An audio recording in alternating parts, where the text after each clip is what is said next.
कर्म नैत्याज्यं कार्यमेव यज्ञो दानं तपश्चैव पावनानि मनीषिणाम। मनीषी कौन? जो अपने विवेक का सदुपयोग कर रहे हैं वो मनीषी। इस मनुष्य जन्म की जो पहचान है वो विवेक के कारण है, इस थोबड़े के कारण नहीं है। स्वामी जी ने कहा इस थोबड़े से कोई नर नहीं हो जाता, नराकृति से कोई नर नहीं है। ये नराकृति तो पता नहीं कितने तरह की है, इससे कोई नर नहीं हो जाता। तो नर किससे होता है, मनुष्य किससे होता है? कि इसके अंदर जो विवेक दिया है उस विवेक का जो सदुपयोग करता है वो मनीषी है, वो नर है। तो भगवान कह रहे हैं कि 3 काम मनीषी को करने ही चाहिए। देखो भगवान ने एक बात कही, यहाँ पे संस्कृत के विद्वान जानते हैं, यज्ञ दान तपः कर्म नैत्याज्यम। क्या कहा? नैत्याज्यम, त्यागना। इतने से संतोष नहीं हुआ, भगवान ने डबल लॉक लगाया है। आपके लॉकर में कितने लॉक होते हैं? 2 होते हैं। और लॉकर की छोड़ो, यदि घर में कुछ माल मत्ता ज़्यादा है तो आप जो है ताले कई जो है ताले 2 लगा के आते हैं कि एक है तोड़ लेगा तो दूसरा तो बचेगा। उनको ये पता नहीं कि ताला जिसमें लग रहा है वो चोर ताले से तो भिड़ते ही नहीं है, वो तो उसे आधार को ही उखाड़ देते हैं। अब 2 लग रहे हो चाहे 5 लग रहे हो, फर्क क्या पड़ रहा है?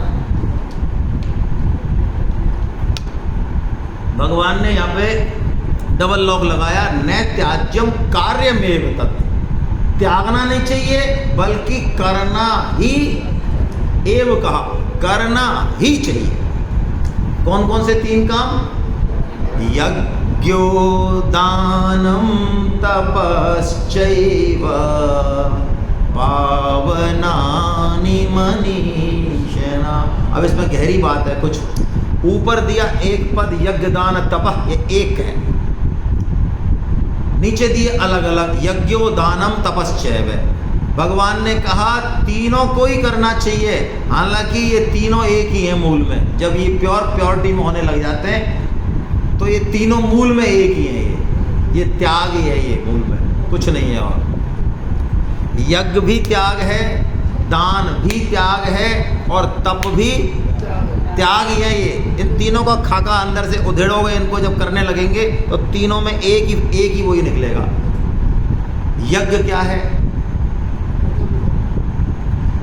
यज्ञ है जो भी हमारा कर्तव्य कर्म है वो हम करें, ये यज्ञ है। भूत यज्ञ, हमने मकान बनवाया, हमने कोई बड़ा प्रोग्राम किया और उसमें जितने से काम चल सकता था उससे बहुत बड़ा हमने जो है अड़ंगा किया, प्रकृति को नुकसान पहुंचाया, प्लास्टिक, बहुत सारे जीव जंतुओं का सत्यानाश किया। तो एक तरह से ये हमारा भूत यज्ञ नहीं हुआ, हमने बल्कि पाप के भक्षण किया, हमने पाप के भागी बन गए। प्रकृति के साथ साधर्मता बनाए रखना ये भी अपने आप में एक यज्ञ है। ये बहुत बड़ा यज्ञ है प्रकृति के साथ, क्योंकि प्रकृति से ही हमारा कर्तव्य पालन, हम जो कर्तव्य पालन कर रहे हैं वो सामान कहाँ से आ रहा है? उसके लिए प्रकृति से आ रहा है। आप देख लोगे कोई भी चीज़ हम देखें, अभी ये माइक हमारी नहीं है, देखो आप मज़े की बात, ये बोतल हमारी नहीं है, ये चश्मा हमने नहीं बनाया, ये पेन जिससे लिख रहे हैं हमने नहीं बनाया, हमें नहीं पता कहाँ से आ रहा है, ये कंप्यूटर हमें नहीं पता, ये टेबल हमें नहीं पता। देखो आप कोई भी चीज़ देखो उसमें वो कोई ना कोई हमको प्रोवाइड, तब जाके हम कर्म कर रहे हैं।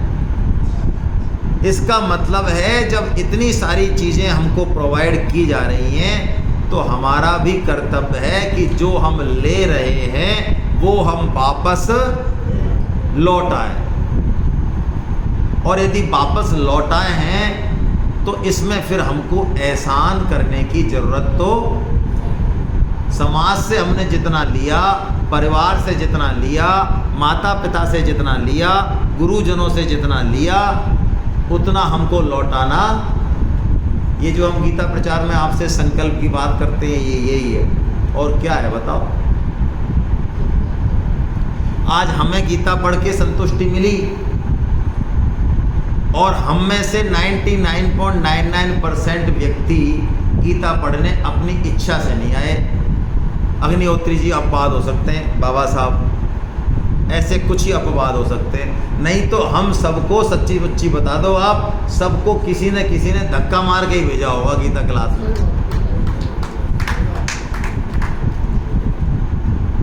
किसी ने धक्का ही मारा होगा हमको, फांस फूस के लाया होगा हमको आसानी से तो हम गीता पढ़ने। तो जब हमको कोई फांस फूस के ला रहा है और हमको अब इसमें लग रहा है कि ये मामला ठीक है, तो अब हमारी ड्यूटी बनती है कि नहीं बनती है कि हमको यदि एक ने फांसा तो हम कम से कम 10 को फांसे? बोलो, बनता ही नहीं बनती ड्यूटी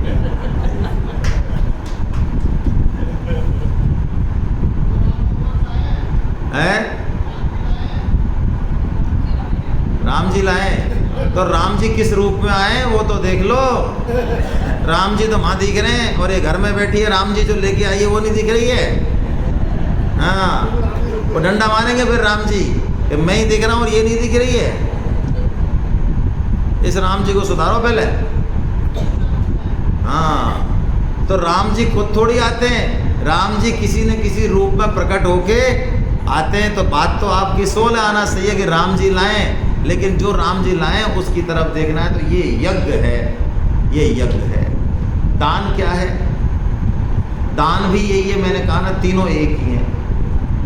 आप में से शंकराचार्य जी भगवान की जब वो बाल ब्रह्मचारी थे और जिन्होंने कनक धारा स्तोत्र की रचना की, वो घटना कितने लोगों ने सुनी हुई है? अरे बहुत कम लोगों ने सुनी है, तो सुना देता हूँ, नहीं तो मैं दूसरी सुनाता, फिर तो कोई बात नहीं। चलिए देखिए, दान क्या होता है कि भगवान शंकराचार्य बाल ब्रह्मचारी हैं और चारों वेद उपनिषद पढ़े हुए हैं। तो एक तेज है, ब्रह्मचारी जो होता है, सन्यासी होता है, वो किलोमीटरों तक के एरिया को शुद्ध करता है, उसके दर्शन करने मात्र से लाभ होता है। तो हमारे सनातन धर्म में ये परंपरा है कि ब्रह्मचारी यदि गेट पे खड़ा है तो वो बिना कुछ दिए यदि चला गया तो हमारे सारे पुण्यों को हर ले जाएगा, हमारी दुर्गति होगी। इसलिए ब्रह्मचारी कभी हमारे यहाँ से कभी खाली हाथ, और ऐसे नहीं है खाली हाथ तो सुबह से खड़ा है शाम तक खड़ा है, नहीं, वो 3 बार बोलेगा बस, भवति भिक्षाम देहि, भवति भिक्षाम देहि। 3 बार में कोई नहीं आया तो चल देगा, इंतजार नहीं करेगा वो। तो भगवान शंकराचार्य जी भिक्षा के लिए जब जाते हैं तो एक बड़ी गरीब ब्राह्मणी होती है, वृद्धा होती है, वृद्धा, और बहुत गरीब होती है। तो जैसे उन्होंने पहली आवाज़ दी तो उसको समझ में आ गया कोई ब्रह्मचारी है। अब घर में कुछ भी खाने को नहीं, एक दाना नहीं। अब बिना दिए तो कैसे काम चले? तो उसके घर में कहते आंवले का एक पेड़ था। तो वो उस पेड़ की तरफ गई, इसलिए गई कि उस पेड़ पे से कोई आंवला टूट के गिरा होगा तो चढ़ने से तो वो रही, आंवले तो हैं लेकिन टूट तोड़ेगा कौन? तो किस्मत से उसको एक आंवला गिरा हुआ। अब उसको उठाया, चली, इतने में तो उन्होंने 2 बार भव भिक्षाम देही, और तीसरी बार वो बोलने वाले थे कि उनको खटखट की आवाज़ सुनाई दी शंकराचार्य जी भगवान को। उन्होंने सोचा कोई आ रहा है, तो आ रहा है तो एक बिल्कुल वृद्धा, एकदम झुकी हुई कमर, हाथ में लाठी, और आंवला जैसे उनके सामने आई और खड़ी होकर कहा कि हे ब्रह्मचारी, हे देवता, हे भगवान, आप इसी भेंट को पाके और प्रसन्न हो जाइए, क्योंकि सब कुछ है वो यही है, अब प्रसन्न हो जाइए आप, ऐसा बोली हो। तो भगवान शंकराचार्य जी तो जानते हैं, जैसे ही उन्होंने उसका भाव देखा, उसका रूप रंग देखा, तो समझ में आ गया भगवान शंकराचार्य जी को कि ओह मेरी माँ ये कैसी है, सब कुछ दे दिया इसने। उसकी दीनता पर भगवान शंकराचार्य जी को बड़ा करुणा आई एकदम से, और वहीं की वहीं उन्होंने खड़े होके वहीं और भगवती लक्ष्मी, माँ लक्ष्मी की उन्होंने स्तुति की है। वो स्तुति कोई ग्रंथों में नहीं है, शास्त्रों में नहीं है, आशु रचित है वो। आशु रचित मतलब वहीं की वहीं उन्होंने रचना की है। रचना क्या की है? बोली है बस, धारा प्रवाह। और आशु रचित तो भगवती लक्ष्मी की हिम्मत नहीं है कि एक बाल ब्रह्मचारी शंकराचार्य जैसा याचना कर रहा है तो भगवती लक्ष्मी देर नहीं लगा सकती। उस कनकधारा स्त्रोत के पूरे होते होते सोने के आंवलों की वर्षा हो गई उस बुढ़िया के उस झोंपड़ी पे टापर, पूरा घर सोने से भर गया। इसको कनकधारा स्त्रोत बोलते हैं। आज भी कई लोग दक्षिण भारत में ज़्यादा, यहाँ पे भी जो धन चाहते हैं, धनार्थी हैं, वो कनकधारा स्त्रोत की आज भी पूजा करते हैं। ये दान है, ये दान है, ऐसा दान। और तब क्या है, तब क्या है, तप है स्वतः ही जीवन में जो अनुकूल और प्रतिकूल परिस्थिति आती है, स्वतः ही, वो भी कैसी, न्याय युक्त, धर्म युक्त, अधर्म से नहीं। अधर्म की जो प्रतिकूल परिस्थिति है उसके लिए नहीं, न्याय युक्त, धर्म युक्त जो प्रतिकूल और अनुकूल परिस्थिति आए जीवन में, उसको सहन कर जाना, ये क्या है, ये तप है। तो भगवान कह रहे हैं ये तीनों काम हमको अवश्य करने और डेली करने चाहिए, बिल्कुल डेली करें। क्यों करें?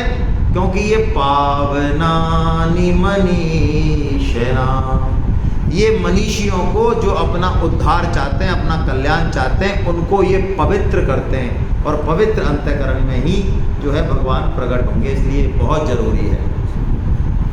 आइए अब अगला श्लोक बोलते हैं। प्रवृत्तिं च निवृत्तिं च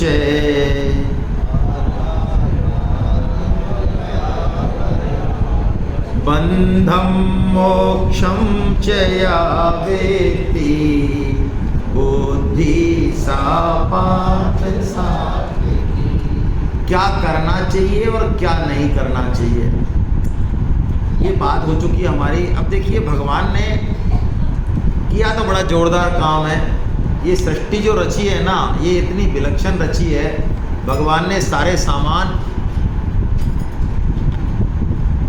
इतने सुंदर सुंदर बना दिए, ऐसा मोहजाल रच दिया कि बड़ी आफत कर दी जीव के लिए है।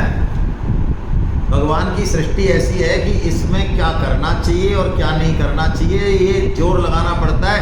क्योंकि हमारा मन निषिद्ध की तरफ ही ज़्यादा, भाई सही चीज़ सीखने के लिए मेहनत करनी पड़ती है। बच्चे को सही चीज़ सिखानी है तो आपको ट्रेनिंग देनी पड़ेगी, मेहनत करनी पड़ेगी। और गाली सिखानी है तो छोड़ दो उसको खुला, वो सीख साख के आ जाएगा 2-4 महीने में अपने आप।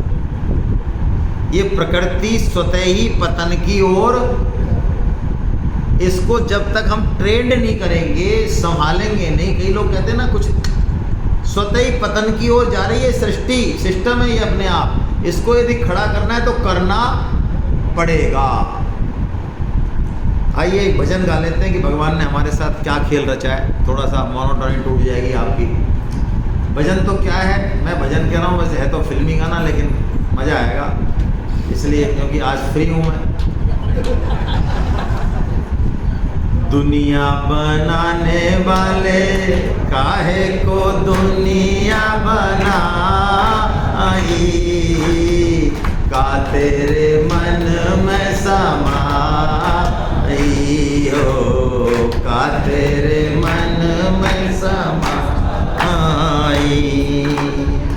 काहे बनाए तूने माटी के पुतले, काहे बनाए तूने माटी के पुतले। धरती ये प्यारी प्यारी, मुखड़े ये उजले। धरती ये प्यारी प्यारी, मुखड़े ये उजले। काहे बनाया तूने दुनिया का खेला, काहे बनाया तूने दुनिया का खेला। जिसमें लगाया जवानी का मेला, गुपचुप तमाशा देखे बाहर तेरी खुदाई को दुनिया बनाई तूने, काहे को दुनिया बनाई। दुनिया बनाने वाले काहे को दुनिया बनाई तूने, काहे को दुनिया बना। एक अंतिम पैरा और ले लेते हैं, क्योंकि देखो पहले तो पतन का रास्ता बता दिया। ये जवानी वास्तव में अंधी होती है। इस जवानी का जो नशा है, काम जो हम कहते हैं ना, अभी सुबह ही बात हुई, ये काम जो सेनापति है, जवानी तो है और क्या है, कुछ नहीं सूझता। और कई शायर तो ऐसे हो जिन्होंने और हमारा दिमाग खराब कर दिया, उनको और सुन लेते हम। वो कहते हैं जवानी दीवानी नहीं तो कहीं की जवानी है, मतलब कर्म बढ़ा लो अपने जवानी में, मतलब उल्टे सीधे काम करो तो जवानी है, ऐसे और कह देते हैं शायर। तो हमारे यहाँ सोचते हैं हाँ ये सही है फिर तो ये भगवान ने ये काम का जो मंजर फैलाया है बड़ा खतरनाक है। संत कृपा से, सत्संग से इससे हम बच सकते हैं। अब अगला पद, ये तो फैलाया, अब जो ये जोड़ा, क्योंकि भगवान ने जब गोपी गीत, गोपिका प्रसंग में एक बात कही बड़ी जोरदार, बहुत जोरदार बात कही। भगवान ने कहा गोपियों, मैं तुम्हारा जितना मेरे प्रति प्रेम है, उस प्रेम का बदला मैं कभी चुका नहीं, मेरी क्षमता नहीं है। तुम चाहो तो अपने सौहार से मुझे इससे पूर्ण कर सकती हो, तुम चाहो तो। जैसे आपको याद हो, गाँव में पहले कोई कर्जा ले लेता था और अब चुका रहा है किस्त पे किस्त, लेकिन नहीं पड़ रही पार, वो गुजर गया, बेटा आ गया तब भी नहीं पड़ रही। तो मान लो महाजन, पंच बैठे, महाजन कहते ठीक है भैया तैने काफ़ी दे दिया, अब ठीक है हो गया मेरा, अब ऐसा कर ये जो पन्ना है ना जिस पे हिसाब लिखा है, अब इस पन्ने को ही वो फाड़ देता है और उस पन्ने को लेके वो सिर पे रख के गांव में घूमता है कि ठीक है मेरा ब्याज मैंने मान लिया कि मेरा ऋण। तो भगवान कहते हैं गोपियों, तुमने बड़े बड़े ऋषि मुनि जिस संबंध को, प्रेम संबंध को नहीं तोड़ पाए, तुमने उन दुर्जर श्रृंखलाओं को, ममता की श्रृंखलाओं को भी तोड़ के और मुझसे, भाई देखो माँ बेटे का प्रेम हो, बाप बेटे का प्रेम हो, चाहे और रिश्ते हो, क्या इनमें इनको तोड़ पाना आसान है? आसान तो क्या लगभग असंभव है। भगवान भी उऋण हो गए, क्योंकि ये ममता के धागे इतने आसानी से टूटते ये भगवान ने बनाए। अगले अंतरे में देखते हैं, तू भी तो तड़पा होगा मन को बना कर, तू भी तो तड़पा होगा मन को बना कर, तूफान ये प्यार का मन में छुपा कर, तूफान ये प्यार का मन में छुपा कर, कोई छवि तो होगी आँखों में तेरी, कोई छवि तो होगी आँखों में तेरी, आंसू भी छलके होंगे अलकों से पलकों से तेरी, आंसू भी छलके होंगे पलकों से तेरी। बोल क्या सूझी तुझको, बोल क्या सूझी तुझको, काहे को प्रीत जगाई,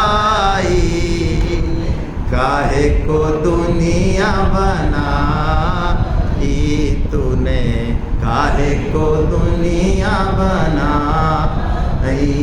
दुनिया बनाने वाले काहे को दुनिया बना